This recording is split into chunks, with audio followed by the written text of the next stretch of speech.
Welcome back to Fast Market. I'm Tom White, again joined by Kevin Hinks and Scott Bauer, CEO of Prosper Trading Academy. Little bounce here. Little bounce, but 1.4 on the E-minis. NASDAQ only 2.5% now. I know that VIX still down big, but a little bounce here. VIX at 20 here, Scott. Now, on days like this, Scott, do you look at the market and go, man, you know, I've kept some of my powder dry. Now I can go into the option market, start doing some trades or putting on positions that I've been waiting to put on. Absolutely, it's a great thing, and you know we talked about this a little bit, and I know it prospered last week after the elections. We actually talked about that the market rallied a little bit too quickly for our liking, and we had sold some put spreads in the VIX, which we just closed today because they're down to almost nothing now. But right here with VIX plus 20 here, yeah, premium's getting pretty expensive, and this is the time where you want to have your powder dry so you can put new positions on. Yeah, and he makes a good point here, Kevin, because the market rallied post midterm elections, right? Historically, post midterm elections. It was up 2.5% last week. Yeah, remember that. But remember that historically, that's what happens to the overall market over the next 6 to 9 months. We rally, and maybe that's traders just getting ahead of themselves to get into it. But I think we're in a different environment now, so we'll have to wait and see on that because this rising interest rate environment has spooked the market a little bit, even though they pulled back a little bit today on rates. But I wanted to discuss Home Depot. So we had James Boyd technical take versus the fundamentals there, Kevin. What are your thoughts on Home Depot? Because the stock has pulled back pretty significantly from all-time highs that we saw at the beginning of September. We had a couple of big storms. Yep. These stores were full. Red Book data has shown that you know, the consumer's still out there spending and spending pretty heavily. And if you're going to not sell your house or not buy a new house, you're going to redo your own house. And what do? You go to Lowe's or you go to Home Depot or you go to Menards. Exactly right. I'm a fan of both of these. And when I say both, I mean Home Depot and Lowe's. I think they're two firms. And how about this? Home Depot 21 PE, Lowe's 20 PE. So these are not trading at overly expensive. You see, it got up to $215, right, and then it got all the way down to $170. Now it's sitting here right around $180. So this has room on both sides. So it's all going to be the numbers, right? Are they performing on the bottom end? And if that's the case, you know, you've got a move here expected of about $8.50 for the day and about $9 for the week. Yep. So Scott, yeah, Kevin brings up good points here that, you know, it's supposed to move $8.50 plus or minus $9 for the week.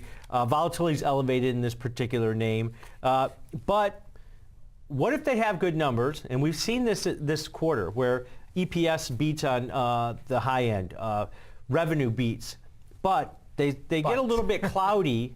They get a little bit cloudy with their guidance going forward because of the housing market. But we had two big storms, so that's probably going to help them as far as sales go because people had to get prepared for those. And they historically go to Home Depot or Lowe's prior to that. But, I mean, what's your take here? So I know Kevin's going to talk about the unbalanced put fly here, but and I like what he has set up because it's down where the break even is almost at that massive support of 170. Not only through the one day, but the week. But the week, exactly. Right. So I like that a lot. I also like if you can kind of think about this, a bullish iron condor. Okay. Selling a bullish iron condor where I'm selling the put spread a little bit closer to the money than where I'm selling the call spread. And that's because of that massive support down at 170. I'm willing to take a little extra risk where maybe, you know, 172.5 or even 175 is where my risk is, but extend it on the upside. Either one of those I like. So you're skewing it to the upside in case there's an upside surprise because the shares have already pulled back a little bit. So Scott, are you talking about the 175, 172 on the put side? Perfect. And then like the 192.5, 195 on the upside. Are you using the shorter term options, the ones that expire this week? Yep. This week. And that's because volatility is really elevated in there. We're going to get that vol crush post earnings. And also, you know, it's different when you have 4 days left in the week than when you only have 1 day left in the week. So this is, yes, it's a weekly option, but it's, you know, in these times now, this is almost like a regular option, having 4 days left to trade this thing. Right. Now, Scott, here's my question to you. You're already talking about skewing this, and it's now it's a one delta. I think we have something else in there, Kevin. Yeah. Is that the 9th of November? That's old. Yeah. There you go. So now, the delta's pretty flat. Now, you talk about the ones that you set up. At any point when you want to skew a butterfly, do you change the widths of the strikes as well? Could do that. So we absolutely. You could add some delta to it that way. Absolutely if you could sell a $5 wide put spread and still only a $2.50 wide call spread to get me some longer deltas to the upside. And that's a good point, because if you have a $5 wide put vertical versus a $2.50 wide call vertical, you got to remember when you're working these as a trader or an investor that you have to take the widest width of the vertical for the buying power reduction or the risk involved in that, because otherwise if you're have the same width as far as the verticals go, that you just take the credit that you received minus that width. But here you take $5 minus what you collected on that. That's $1.16 credit, so nearly about $3.80 in. But that gives us. We went $2.50 on one and $5 on the other, and that turned our delta from a small short delta into a long delta. And as you can see, but it changes the makeup of the graph. Where it would be $2.50 right here, now it's $5 on the downside. And you're basically about 174 is your downside. But you made about even 35 more cents in terms of premium. Yeah, but now you got to remember, by skewing it this way, Scott, you're more comfortable with that downside break-even point as far as any stock movement down that maybe it gets bought a little bit. And that's why you widened out the call side also and decrease the amount of risk on the upside. Correct. All the way down to 173.80 is the break-even on the downside. So that's skewed iron condor that's basically bullish on that particular name. Now, Kevin, are you going to put that one in a couple of times? Yeah. Or are you going to put that, okay. We'll put it in 3 times. Okay, and you used a 115 credit, so we'll go ahead and take a look at that one. Now, did you want to do that unbalanced put butterfly that you looked at also? Of course he does. We can absolutely do both. We get no charge for these extra spreads that we're putting in here. And I like the fact that if you're bearish on this, I look at the selling that 190 call and buying the 192.5 put or call, creating a short call vertical if you're neutral to bearish on it. Here's what we'll do, because I don't want to cross the strikes on the iron condor that we're doing. So we're going to go out 11 days on the other one. That gives you more time too, Kevin, if it does pull that's back. about a $10 move. So we can go right to the 172, 170.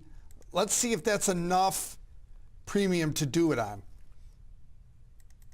Kevin's going to do a 1x6x5 unbalanced long put in your wheelhouse. 122 credit. Now you're giving it's yourself 11 days out, but it's remember, it's a $13 move is the short strike. Yeah, and you take that short strike, subtract the credit that you get, and that's going to be your break-even point, just below 169 a share on that one. Got filled on that iron condor for example trade. Now Kevin's still working that one. Now, Kevin, if you go to the monitor tab, I wanted to kind of show our viewers, because of that big move that we saw down, open up filled orders there.